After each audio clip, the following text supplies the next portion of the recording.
আর এখনো বুদ্ধি নাই যে ওষুধটা লিম আমার মতো কাম কাজও নাই ওষুধটা লিবার কিন্তু মুশকিল। ছোট কত গরিব মানুষ আর ছড়া দেখু কান্ডাকাটি করছে নি।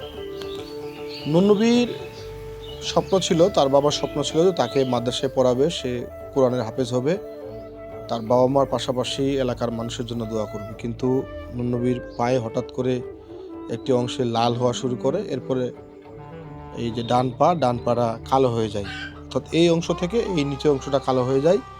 পরিবারটি যেহেতু খুবই দরিদ্র, তারা বুঝে ওঠার আগেই পাটা কালো হয়ে যায়। পরে কোনো মতো ধার দেনা করে তার বাবার যে গুরু ছিল, তারপর যে সহায় মানে অর্থ সম্পত্তিরা ছিল সর্বশেষ সর্বশান্ত হয়ে তার পাটা একটা কেটে ফেলতে হয়েছে, মানে চিকিৎসার পরও সেটা আর বাঁধাতে পারে না।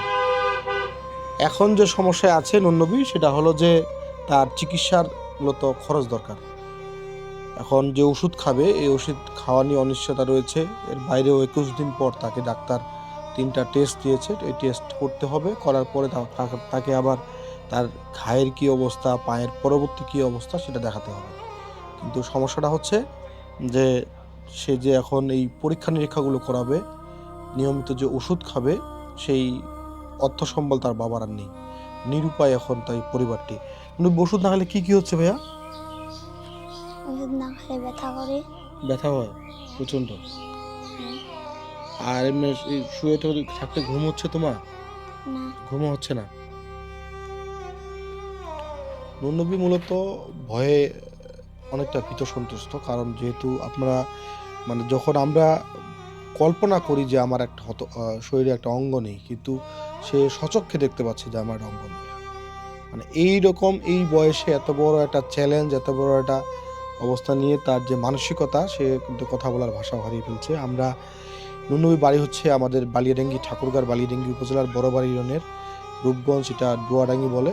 তার বাবা, তিনি অসহায় নুরুল। তার বাবা তার সর্বোচ্চ চেষ্টা করেছে তার ছেলেকে এই যে পাটা রক্ষা করার, কিন্তু প্রথমবার তারা ঘোরায় নিয়ে আসছে যে না, পা কাটবো না। কিন্তু পরবর্তীতে এমন একটা সিদ্ধান্ত উপনীত হয়েছে যে যদি এই পাটা তারা না কাটতো তাহলে ওইটা এই সাইডে ইফেক্ট করতো এবং সেটা আস্তে আস্তে উপরে যাচ্ছিল।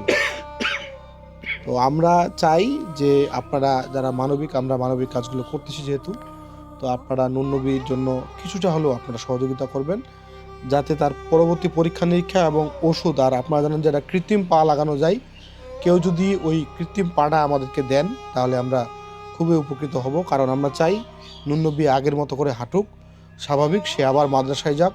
তার বাবার যে স্বপ্ন ছিল যে সে কোরআনের হাফেজ হবে, সে কোরআনের হাফেজ হয়ে আপনাদের সবার জন্য দোয়া করবে।